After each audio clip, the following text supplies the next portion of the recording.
like what I see already. So, this is a very exciting day, both for me and hopefully for you guys watching out there, because we are actually gonna go through the process of buying a firearm in a store. So we've gone into a store here in Wisconsin. That's gonna be important later when I go through some of our checklist items for things you should consider depending on your state. But let's do it. Let's purchase a firearm.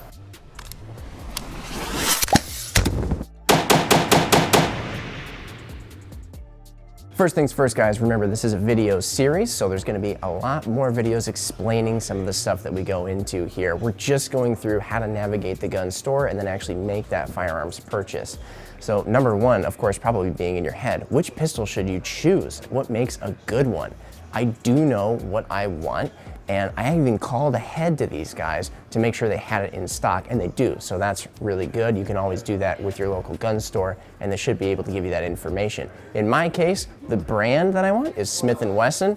The caliber or particular cartridge that I want it to shoot is 9mm, and I also want the pistol to be optics ready so I can put a red dot on it. A couple of important items to have on your checklist prior to coming into the gun store would be, like we said, know what you want. I do, and we're gonna go into that further for you in a future episode. Have your wallet on you, because that probably has your means of payment and also identification. Also make sure you've budgeted plenty of time for this. You may wanna look around. The store may be pretty swamped and busy at the time. You're gonna have to fill out paperwork, and depending on where you're at with the background check that they're gonna run on you, it may take some time. Now, in my case, in Wisconsin, there really shouldn't be anything keeping me from actually leaving the store today with the firearm that I just purchased. Depending on the state that you're in though, it may actually take quite some time, even days or weeks, before you can actually take that firearm home. The other thing that I want to be aware of is how I'm going to transport it. Now, I know this question comes up with some new gun owners. When I purchase it, what do I do with it? Really shouldn't be something that you worry about a whole lot, because if you buy a new firearm from a dealer like this, the packaging that it's going to come in should be perfectly adequate and legal for you to just stick in your car and take home. Now guys, remember, of course, when we do get to the gun counter, that video that we did all about the 4 firearm safety rules, that applies. You don't want to be the customer in the store that makes everybody around you uncomfortable and a little bit angry if you start pointing the gun in the wrong place and all that stuff. Now there's a ton of accessories in this place. That's going to be another video that we do all about what you need to get with your gun, but because I'm kind of a nerd, I'm just going to look anyway because it's pretty cool. Now this place has a ton of accessories. Your store actually might not have this great of a selection. They've got everything from optics to gunsmithing accessories, extra magazines, ammo, you name it. If your store doesn't have all those items, do keep in mind that the only one we absolutely have to get from an FFL is the firearm itself. Other items can be shipped right to your door just like any other item. But now, okay, let's get to the good stuff. Let's get the gun. I'm having to exercise a lot of self-control here because the selection is unbelievable. Very exciting. But okay, so Connor, I called ahead and I saw that you guys have the Performance Center M&P 9. Very nice. Thank you, sir. All right.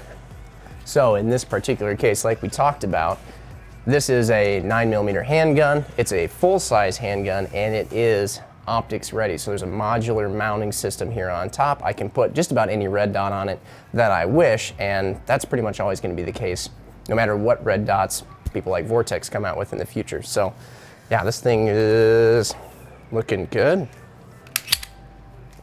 A couple of guys at work shoot these, and I've been a Glock guy for a long time, but every time I shoot theirs, I'm like, I like that a lot. Yeah. This looks good. Go with that one? Yes, absolutely. Alrighty. Please and thanks. There are 2 forms for handguns. One is the standard federal form. You're going to start here with your last name, your first name, and your middle name, and then just work your way down. And then the second form is the state form. Very similar to the federal form. Last name, first name, middle name.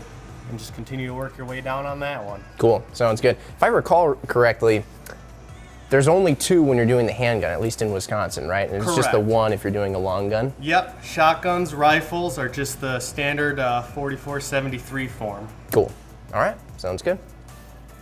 5 minutes later. All right, paperwork filled out. Connor's gonna come over And what's next? All right, now all I need is your driver's license. Okay. And then I'm gonna take all that info over to that computer and run your background check. Just be a few minutes. Sounds good. That was fast. You've been denied. What? That's ludicrous. Why? I mentioned earlier that the gun buying process can look, in fact, it will look different depending on what state you're in. Here in Wisconsin, it's fairly straightforward and fairly easy, luckily. In other states, it can not be as straightforward or as easy. One of the resources you can go to find out how the gun ownership, just a lot of the legalities and things like that for your particular state looks like, is USCCA. It stands for U.S. Concealed Carry Association. They have a lot of state-specific information that's super helpful that you can also look into, and I would suggest looking into before you head to the gun store. A few moments later. Alrighty, you are good to go. Brand new, all in the wrapping and everything. Yes, sir. Yes, sir. Check her one more time. All right. And What is this that they give you in the wrapping now? This little, that model comes with a little cleaning kit. oh, Kinda very get you nice. Started, How about that? a little extra. All right. And then you just receive a copy of your state form. Okay.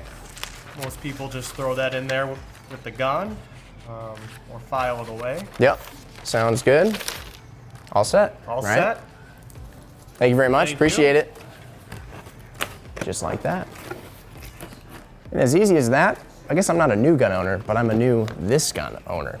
So like we said, guys, next episodes, we got to be talking about maybe why I chose this handgun and what other options there are out there. We got to talk about some of the accessories that you should get with your first handgun and a whole lot of other stuff. As usual, we want to try and assume zero with this series for you guys because we want this to be for truly folks who are new to guns. So if you have any questions about anything we went over in the store here or anything you'd like to see in the future, as usual, hit us up in the comments below and we'd love to address it. Thanks for watching, everybody. We'll see you on the next one. I gotta go shoot this thing. Or is it like a tube? Yeah, it's tube fed through the. Oh, that's crazy. Oh, yeah, I've seen that. Yeah. Oh, look at that. Oh, I thought that was just like a design element. Look No, at that. That's just. What's great about these forms is we can just keep adding guns.